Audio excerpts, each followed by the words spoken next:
Hello everyone, welcome to my YouTube channel study with Jay. तो आज के सेशन में कबीरदास की जीवनी के बारे में हम लोग जानेंगे और कबीरदास से रिलेटेड जितने भी इंपॉर्टेंट क्वेश्चन बन सकते हैं, एग्जाम में पूछे जा सकते हैं, इस वीडियो को देखने के बाद आपके सारे के सारे प्रश्न जो है सॉल्व हो जाएंगे। ठीक है, तो आप लोग वीडियो में लास्ट तक बने रहिएगा। कबीरदास से जितने भी इंपॉर्टेंट पॉइंट्स हो सकते हैं इस वीडियो में आपको पूरे के पूरे कवर करवाए जाएंगे। ठीक है, तो चलिए जानते हैं कि कबीरदास की जीवनी बारे में। ठीक है,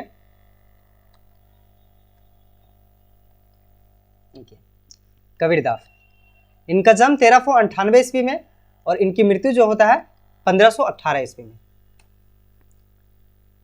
कबीर का जन्म 1398 ईस्वी में उत्तर प्रदेश के वाराणसी के लहरतारा नामक स्थान में माना जाता है। ठीक है, कबीरदास का जन्म कब हुआ है? तो 1398 ईस्वी में। कहाँ हुआ है? तो उत्तर प्रदेश के वाराणसी शहर है, वाराणसी के लहरतारा नामक स्थान में माना जाता है। उनका जन्म और उनका माता पिता को लेकर बहुत ज़्यादा विवाद है। ठीक है, कबीरदास का जन्म और उनके माता पिता कौन थे, इसको लेकर बहुत ज़्यादा विवाद है। अब ये विवाद क्यों है? लेकिन यह स्पष्ट होता है कि कबीरदास क्या थे? जुलाहा थे। कबीरदास का जन्म और उनके माता पिता को लेकर बहुत ज़्यादा विवाद है, लेकिन यह स्पष्ट होता है कि कबीरदास क्या थे? जुलाहा थे, क्योंकि उन्होंने अपने कविताओं में अनेकों बार जुलाहा कहा है। ठीक है, स्पष्ट इसलिए होता है कि कबीरदास जी जुलाहा थे क्योंकि उन्होंने अपने कविताओं में अनेकों बार जुलाहा शब्द का प्रयोग किया है अपने आप के लिए। ठीक है, कहा जाता है कि वे विधवा ब्राह्मणी के पुत्र थे। देखिए यहाँ पे क्या इंपॉर्टेंट पॉइंट बन रहा है कि कहा जाता है कि कबीरदास जी जो है वो विधवा ब्राह्मणी के पुत्र थे, जिसे लोकापवाद के भय से जन्मते ही काशी के लहरतारा ताल के पास उन्हें फेंक दिया जाता है। ठीक है, जब विधवा ब्राह्मणी के कोख से कबीरदास जी का जन्म होता है तो लोकापवाद के कारण क्या करते हैं, वो भय से जन्मते ही बच्चे को काशी के लहरतारा ताल के पास उन्हें फेंक देते हैं कबीरदास जी को। उसके बाद अल्ली या फिर नीरू, एक ही व्यक्ति का नाम है। ठीक है, अल्ली या फिर नीरू नामक जुलाहा बच्चे को अपने यहाँ उठा लाते हैं। ठीक है, वहां से क्या करते हैं, अल्ली या फिर नीरू नामक जुलाहा कहते हैं उनको, वो क्या करते हैं, बच्चे को उठाकर अपने यहाँ ले आते हैं। और इस प्रकार कबीर ब्राह्मणी के पेट से पैदा जरूर हुए थे, लेकिन उनका पालन पोषण नीरू और नीमा जुलाहे के यहाँ हुआ था। ठीक है, कबीरदास का जन्म ब्राह्मणी के पेट से जरूर हुआ था, लेकिन उनका पालन पोषण कौन करते हैं? नीरू और नीमा जुलाहे के वहाँ उनका पालन पोषण होता है। उसके बाद में वो जुलाहा के नाम से ही प्रसिद्ध होते हैं। ठीक है, उसके बाद कबीरदास जी जो है जुलाहा से ही प्रसिद्ध होते हैं। अब ये नीरू कौन है और नीमा कौन है? तो कबीर के माता पिता है। ठीक है, नीरू इनके पिता है और नीमा इनके माता है कबीरदास के, क्योंकि इन्होंने ही इनका पालन पोषण किया था। कबीर का विवाह जो है उसके बाद लोई नामक महिला से हो जाता है। ठीक है, जब कबीरदास बड़े हो जाते हैं तो उनका विवाह लोई नामक महिला से होती है, यानी कि कबीरदास की पत्नी लोई है, जिससे उन्हें कमाल और कमाली के रूप में एक पुत्र और एक पुत्री पैदा होता है। ठीक है, कबीरदास जी का विवाह लोई नामक महिला से होता है। उसके बाद फिर आगे चलकर क्या होता है, कमाल कबीरदास जी का पुत्र है और कमाली कबीरदास जी का पुत्री है। एक पुत्र और एक पुत्री पैदा होते हैं। कबीरदास वैष्णव संत आचार्य रामानंद को अपना गुरु बनाना चाहते थे। ठीक है, यहाँ पे इंपॉर्टेंट पॉइंट क्या है कि कबीरदास के स्वामी कौन है? तो आचार्य रामानंद है। ठीक है, एग्जाम में क्वेश्चन पूछे जा सकते हैं कि कबीरदास के स्वामी कौन थे? तो आचार्य रामानंद थे। और ये किसके भक्त थे? तो संत वैष्णव, भगवान वैष्णव के भक्त थे आचार्य रामानंद जी। ठीक है, तो कबीरदास जी क्या करते हैं, इनको अपना गुरु बनाना चाहते हैं, लेकिन उन्हें कबीरदास को अपना शिष्य बनाने से मना कर देते हैं। ठीक है, आचार्य रामानंद क्या करते हैं, कबीरदास को अपना शिष्य बनाने से मना कर देते हैं। माना जाता है कि कबीरदास जी जुलाहा से थे, मतलब नीच जाति से थे, इसलिए उन्हें अपना आचार्य शिष्य बनाने से रामानंद जी मना कर दिए थे। ठीक है, उसके बाद कबीरदास जी जो है अपने मन ही मन में यह सोचते रहते थे कि स्वामी रामानंद जी को किसी भी हालत में अपना गुरु बनाकर ही रहेंगे। ठीक है, कबीरदास जी अपने मन ही मन में सोचते रहते थे कि स्वामी रामानंद जी को किसी भी हालत में अपना गुरु बनाकर ही रहूंगा। इसलिए उन्होंने अपने मन में एक योजना बनाए थे। कबीरदास जी अपने मन में एक योजना बनाए थे और उस योजना को भी उन्होंने कंप्लीट किया था। चलिए जानते हैं कि योजना क्या था।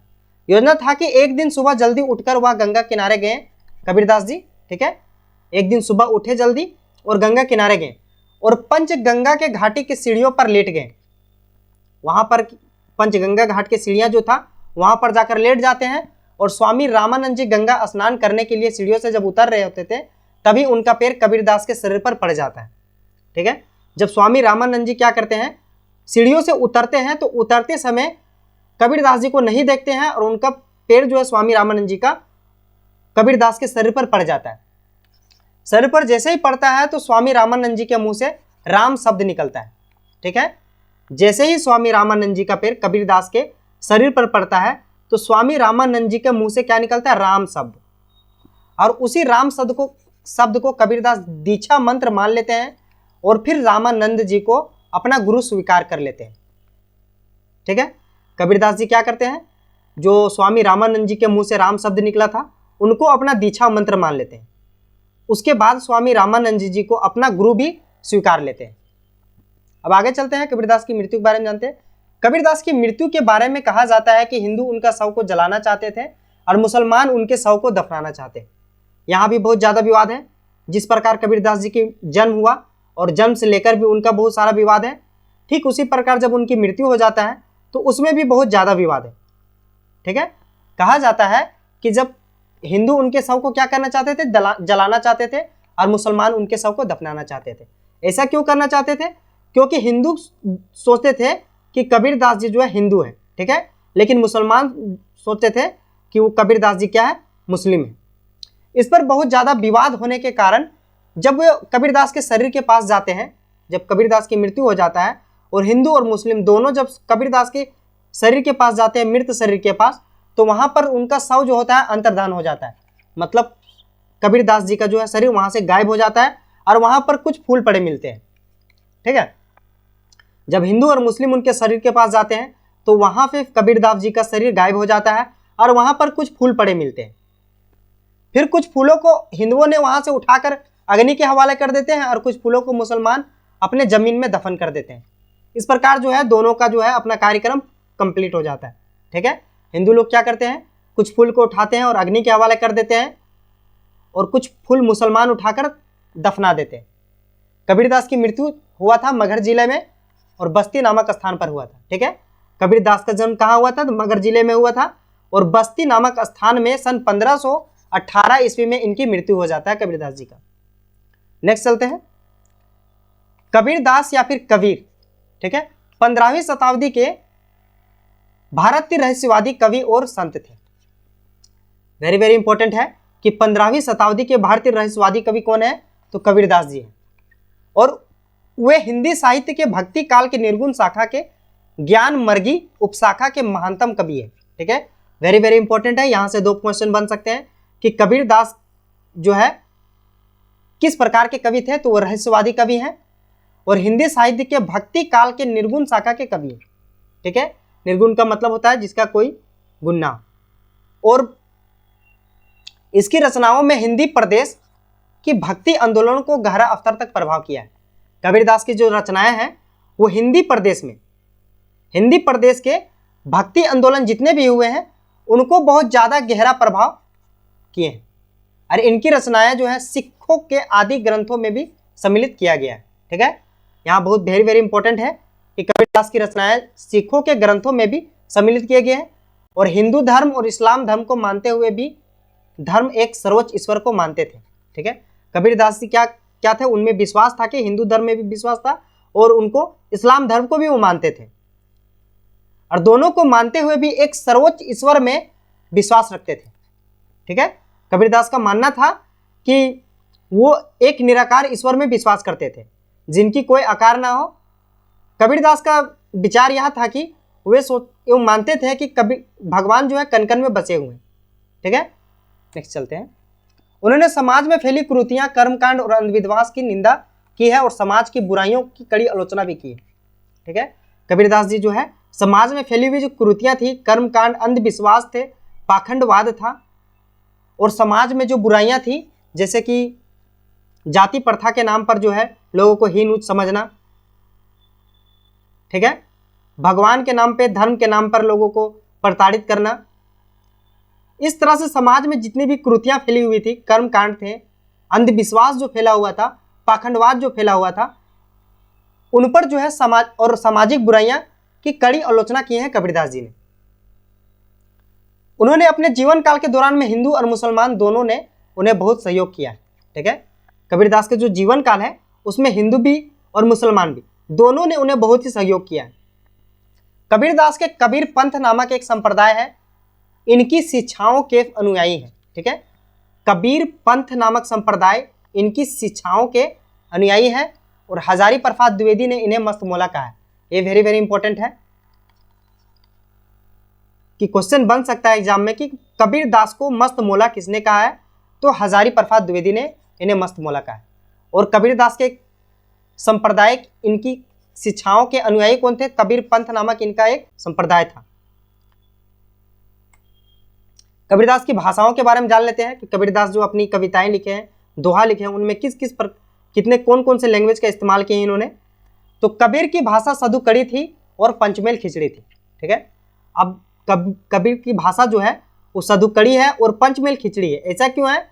तो इनकी भाषा में हिंदी भाषा की सभी बोलियों के शब्द सम्मिलित हैं, जैसे कि राजस्थानी, हरियाणवी, पंजाबी, खड़ी बोली, अवधी और ब्रज भाषा के शब्दों की बहुलता है।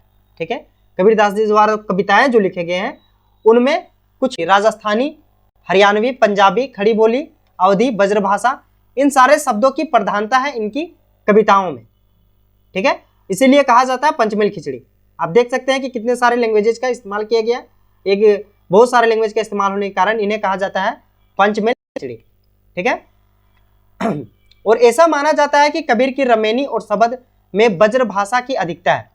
ठीक है, कबीरदास की जो शब्द रमेनी है और शब्द है, ये क्या है, ग्रंथ है इनका, उनमें सबसे ज्यादा ब्रज भाषा इस्तेमाल किया गया लैंग्वेज में, और साखी जिसमें राजस्थानी, पंजाबी की मिली खड़ी बोली इस्तेमाल किया गया। ये वेरी वेरी इंपॉर्टेंट है कि कबीरदास की रमेनी और शब्द में ब्रज भाषा की प्रधानता सबसे अधिक है, एग्जाम में पूछे जा सकते हैं। ठीक है, तो इसको नोट आउट कीजिएगा आप लोग। और दूसरी साखी है, साखी में राजस्थानी और पंजाबी दोनों को मिलाकर और खड़ी बोली भी इसमें इस्तेमाल किया गया। अब ये रमेनी और शब्द और साखी क्या है, तो इसको हम आगे बताएंगे। ठीक है, चलिए, इनके कुछ कृतियां हैं। क्षितिज मोहन सेन ने कबीर साहब जी द्वारा लिखित और मुख्य रूप से 6 ग्रंथ है। क्षितिज मोहन सेन के द्वारा कहा जाता है कि कबीरदास जी द्वारा लिखित और मुख्य रूप से टोटल कितने ग्रंथ हैं, तो 6 ग्रंथ है। पहला है कबीर साखी। कबीर साखी ग्रंथ में कबीर साहब जी ने साखियों के माध्यम से सुरता मतलब आत्मा होता है, आत्मा को परमात्मा का ज्ञान समझाया करते थे। ठीक है, कबीर साखी इनके ग्रंथ है और इस ग्रंथ में कबीर साहब जी क्या करते थे, साखियों के माध्यम से आत्म और परमात्मा के ज्ञान को समझाया करते थे। वेरी वेरी इंपॉर्टेंट है, क्वेश्चन बन सकता है कि आत्म और परमात्मा के ज्ञान को कबीरदास के किस ग्रंथ में समझाया करते थे, तो कबीर साखी। नेक्स्ट है कबीर बीजक। कबीर बीजक वाणी का संग्रह है। ठीक है, दूसरा क्या है, कबीर का वाणियों की संग्रह है। उनके शिष्य धर्मदास ने बीजक नामक सन 1464 ईस्वी में लिखा था। बीजक जो है वो कबीर की वाणियों का संग्रह है और उनके शिष्य कौन है, धर्मदास है। उन्होंने बीजक नामक सन 1464 ईस्वी में लिखा था। ठीक है, कबीरदास जी जो है पढ़े लिखे नहीं थे, लेकिन वो बहुत विद्वान थे।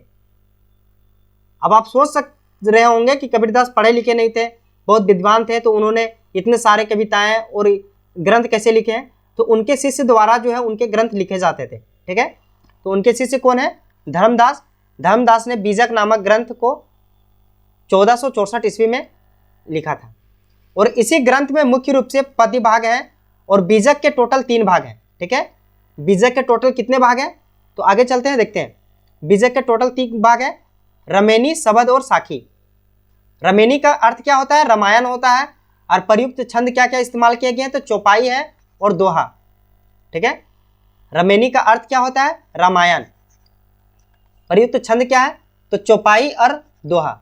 इनमें जो लैंग्वेज इस्तेमाल किया गया है वो ब्रज भाषा और पूर्वी बोली इस्तेमाल किया गया है। ठीक है, रमेनी में ब्रज भाषा और पूर्वी बोली इस्तेमाल किया गया है। दूसरा है शब्द। शब्द का अर्थ है शब्द। ठीक है, और इनके प्रयुक्त छंद क्या है, गय पद है, गय पद। इनकी जो बोली इस्तेमाल किए गए हैं लैंग्वेज, वो ब्रज भाषा और पूर्वी बोली, ये दोनों में सेम भाषा इस्तेमाल किया गया है, ब्रज भाषा और पूर्वी बोली। ठीक है, तीसरा है साखी। साखी का अर्थ होता है साक्षी। और इसका प्रयुक्त छंद क्या है, दोहा है। और इनमें जो लैंग्वेज इस्तेमाल किया गया है वो राजस्थानी, पंजाबी, मिली खड़ी बोली, ठीक है, राजस्थानी, पंजाबी और मिली खड़ी बोली इस्तेमाल किया गया है साखी में। नेक्स्ट है कबीर शब्दावली। इस ग्रंथ में मुख्य रूप से कबीर साहब जी ने आत्मा को अपने अनमोल शब्दों के माध्यम से परमात्मा की जानकारी बताई है, ठीक है। कबीर शब्दावली ग्रंथ में कबीरदास जी क्या बताते हैं, तो आत्मा को अपने अनमोल शब्दों में, इससे रिलेट कर सकते हैं शब्द शब्द, ठीक है।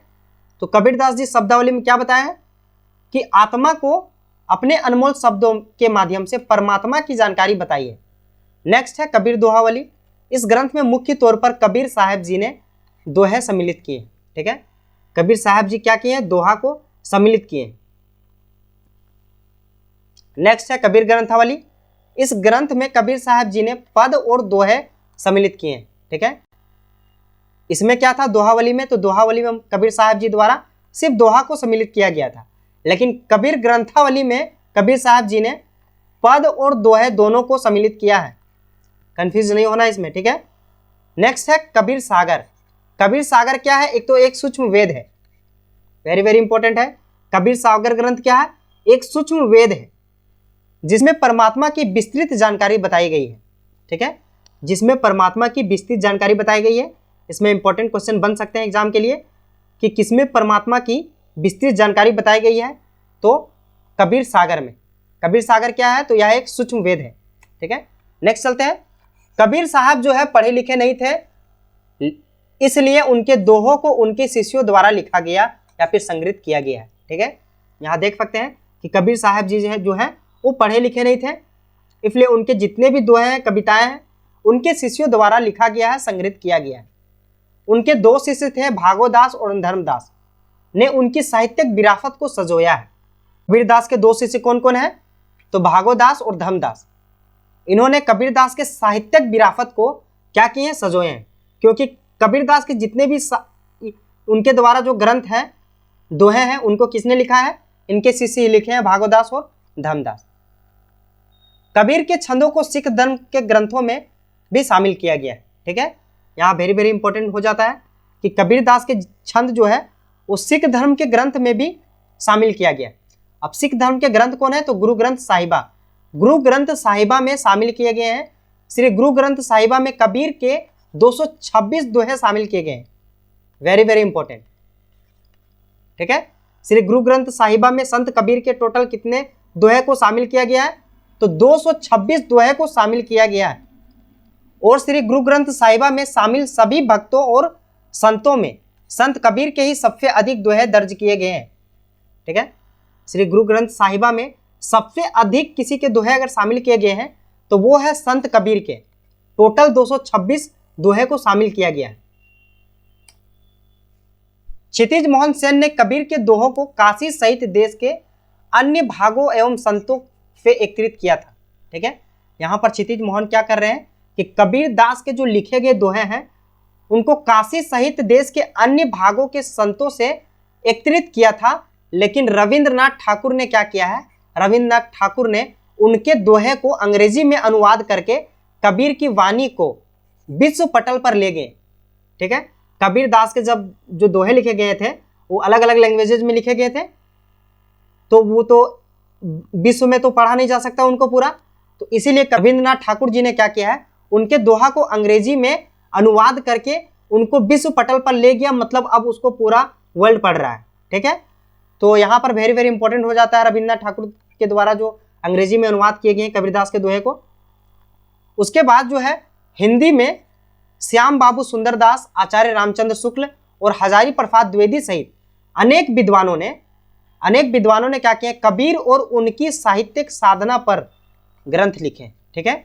यहाँ पर क्या है कि हिंदी में बाबू श्याम सुंदरदास हैं और आचार्य रामचंद्र शुक्ला जी हैं और हजारी प्रसाद द्विवेदी से इनके सहित भी अनेक विद्वान ने क्या किया है कि कबीर दास के जो साहित्यिक साधना है उन पर ग्रंथ लिखे हैं। नेक्स्ट चलते हैं। अब कबीर दास के धर्म के प्रति क्या भावनाएं थी उनके बारे में हम लोग जानते हैं, ठीक है। कबीर साहब जी के यहाँ साधु संतों का जमावड़ा लगा होता था, ठीक है। कबीर साहब जी का यहाँ क्या होता था, साधु संतों का बहुत जमावड़ा लगा होता था। और कबीर साहब ने कलयुग में पढ़े लिखे ना होने की लीला की है। अब देखिए, कलयुग में कबीर साहब जो है पढ़े लिखे नहीं थे, लेकिन फिर भी उनके बहुत दोहे हैं, बहुत कविताएं हैं। ऐसा क्यों है? क्योंकि उनमें बहुत ज्यादा ज्ञान था। ठीक है, जोरी नहीं है कि जो पढ़ा लिखा नहीं है उनमें ज्ञान नहीं होता है। ज्ञान एक अलग होता है और जो व्यक्ति पढ़ा हुआ होता है वो भी एक अलग टाइप का होता है। ठीक है, जैसे किताबों में जो डाटा दिया होता है उसको हम लोग पढ़ के ज्ञान अर्जित करते हैं, और एक ज्ञान जो होता है जो लोग अपने दिमाग से, बुद्धि से सोच विचार करके जो एक नई चीज का निर्माण करता है, नया दोहे बनाते हैं, अपने सोच समझ के जो किया गया क्रिया होता है उसको बोला जाता है ज्ञान। ठीक है, तो कबीरदास जी पढ़े लिखे नहीं थे, लेकिन उनके अंदर ज्ञान बहुत था। अब आप कहेंगे कि कबीरदास जी पढ़े लिखे नहीं थे, फिर भी उनमें ज्ञान कैसे हो सकता है? तो कबीरदास जी जो है पढ़े लिखे जरूर नहीं थे, लेकिन वो क्या करते थे कि फकीरों के साथ, साधु संतों के साथ घूम घूम के क्या हुए, उन्हें से बहुत ज़्यादा ज्ञान को अर्जित किए। उन्होंने वेद, वेदांग और पुराण इस सब के बारे में और कुरान के बारे में बहुत ज़्यादा अर्जित नॉलेज जो है अर्जित किए, जिसके कारण से उनमें बहुत ज़्यादा ज्ञान था। ठीक है, परंतु वास्तव में स्वयं विद्वान थे। देखिए, कबीर साहब जी कलयुग में पढ़े लिखे ना होने की लीला की है, परंतु वास्तव में स्वयं बहुत विद्वान थे। अंदाजा आप लगा सकते हैं कि दोहे से अंदाजा आप लगा सकते हैं। ठीक है, आप दोहे को पढ़कर अंदाजा लगा सकते हैं। वे कहते हैं, कबीरदास जी कहते हैं कि मासी कागज छुओ नहीं, कलम गही नहीं हाथ। कबीरदास जी कहते हैं कि मैंने कभी कलम छुआ नहीं है और ना ही कभी कागज छुआ है। इसके बावजूद भी देखिए कितना ज्ञान है उनके अंदर में। ठीक है, कबीर परमेश्वर एक ही ईश्वर को मानते थे। ठीक है, कबीर परमेश्वर की एक ही ईश्वर को मानते थे। और मैंने कहा कि कबीरदास जी जो है वो निर्गुण ब्राह्मण के उपासक थे, और कबीरदास जी जो है निराकार ईश्वर पर विश्वास करते थे। उनका मानना था कि भगवान जो है कण कण पर बसे हुए हैं। मूर्ति पूजा और रोज़ा, ईद, मस्जिद, मंदिर जाने के लिए कबीरदास जी जो कहते हैं कि वहाँ से जाने से आप लोग को मोक्ष की प्राप्ति नहीं हो सकता, मतलब उनका खंडन करते थे। ठीक है, देखिए आगे पढ़ते हैं कि कर्म कांड के घोर विरोधी थे कबीरदास जी। मूर्ति पूजा, रोज़ा, ईद, मस्जिद, मंदिर, उनका विचार था कि इन क्रियाओं से आपको मोक्ष संभव नहीं है। ठीक है, कबीरदास जी क्या मानते थे कि मूर्ति पूजा, रोज़ा, ईद, मस्जिद, मंदिर, उनका विचार था कि इन क्रियाओं के करने से आपको मोक्ष नहीं मिल सकता। आगे चलते हैं, इससे रिलेटेड एक कबीरदास जी एक प्रसिद्ध दोहा है। कबीरदास जी कहते हैं कि पत्थर पूजे हरि मिले तो मैं पूजू पहाड़, ताते तो चक्की भली पीस खाए संसार। अब इसको पढ़ के आप समझ सकते हैं कि कबीरदास के क्या विचार थे। ठीक है, कह रहे हैं कि पत्थर पूजने से अगर भगवान मिलता है तो मैं पहाड़ पूजता हूँ। ठीक है, मैं पहाड़ पूजूंगा। इससे बढ़िया होगा कि आप आटे की जो चक्की होता है उसको पीस लीजिए, और आटा से जो प्राप्त होगा वो संसार खाएगा। ठीक है, इसका भावार्थ यहाँ दिया हुआ है कि साहब जी हिंदुओं को समझाते हुए कहते हैं कि किसी भी देवी देवता की आप पत्थर की मूर्ति बनाकर उसकी पूजा करते हैं, जो शास्त्र विरुद्ध साधना है। क्या है? शास्त्र विरुद्ध साधना है, जो हमें कुछ नहीं दे सकता। ठीक है, जो हमें कुछ नहीं दे सकता, इसकी पूजा से अच्छा है कि चक्की की पूजा कर लो, जिससे हमें खाने के लिए आटा मिल जाएगा। ठीक है, इससे अच्छा होगा कि आप अच्छी आटे की चक्की की पूजा कर लीजिए, उससे आपको खाने के लिए कुछ मिल जाएगा। नेक्स्ट है, जाति ना पूछो साधु की पूछ लीजिए ज्ञान, मोल करो तलवार की पड़ी रहन दो म्यान। ठीक है, क्या है कि जाति ना पूछो साधु की पूछ लीजिए ज्ञान, मोल करो तलवार की पड़ी रहन दो म्यान। इस पंक्ति में कबीर साहब जी कहते हैं कि किसी की जाति ना पूछकर उसकी ज्ञान की बातें करना चाहिए। ठीक है, किसी व्यक्ति का जाति ना पूछकर उनकी ज्ञान की बातें करना चाहिए, क्योंकि तलवार का मोल होता है ना कि उसका म्यान का। म्यान क्या होता है? तो म्यान जिसमें तलवार हम लोग रखते हैं। ठीक है, तो इसका भावार्थ यहाँ पे दिया हुआ है। परमात्मा कबीर जी हिंदुओं में फैली जातिवाद पर कटाक्ष करते हुए कहते हैं कि किसी व्यक्ति से उनकी जाति नहीं पूछनी चाहिए। ठीक है, कहते हैं कि किसी व्यक्ति से उनकी जाति नहीं पूछनी चाहिए, बल्कि ज्ञान की बात करनी चाहिए, क्योंकि असली मोल तलवार का होता है, म्यान का नहीं। ठीक है, असली मोल किसका होता है? तलवार का होता है, म्यान का नहीं। ठीक उसी प्रकार व्यक्ति की जाति से किसी भी तरह का कोई मतलब नहीं है, आप उसके ज्ञान की बातें कीजिए, आप उससे ज्ञान की प्राप्ति कीजिए, कबीरदास जी का कहना है। ठीक है, नेक्स्ट है, क्या मांगे कुछ थिर न रहाई, देखत नैन चला जग जाई, 1,00,000 पूत 1,25,00,000 नाती, और उस रावण के देव दीव ना बाती। इसमें क्या कह रहे हैं कि क्या मांगे कुछ स्थिर नहीं रहता है। ठीक है, ईश्वर से क्या मांगे कुछ स्थिर नहीं रहता है, देखते नैन चला जग जाई, देखते ही देखते लोग परलोक सिधार जाते हैं, और रावण के 1,00,000 पुत्र 1,25,00,000 नाती था, लेकिन उसको अग्नि देने के लिए कोई नहीं था। ठीक है, तो कबीरदास की से रिलेटेड जितने भी इंपॉर्टेंट क्वेश्चन बन सकते थे, तो आपको इस वीडियो को देखने के बाद सारे क्वेश्चन मेरा ख्याल से लगता है कि छूटना नहीं चाहिए। तो अगर आपको वीडियो अच्छा लगा है तो लाइक कीजिए, शेयर कीजिए और चैनल को सब्सक्राइब कीजिए। Thank you.